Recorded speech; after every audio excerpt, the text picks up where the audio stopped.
Good afternoon guys. Welcome at me entrepreneurs. To this videos guys, cooking tayo, nagko-cooking. So, alam mo naman, well done siya.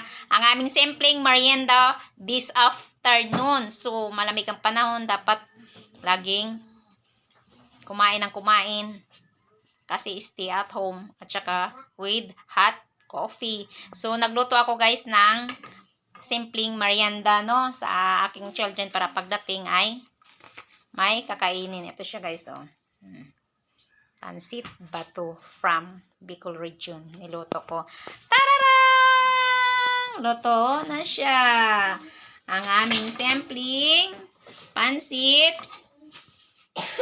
na pang merienda. Try natin guys kung yummy-licious na ba siya. Kung malasa ba. So, well done. Luto na siya. So, ready to merienda na kami. Tikman ko muna. Kung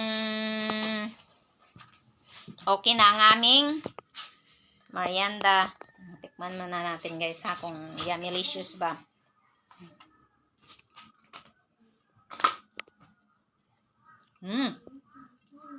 Masarap yung pansit bato. So, nagawa ako ng tips and tricks ng apron. So, siyempre, buhay probinsya. So, para hindi tayo laging laban ng laba.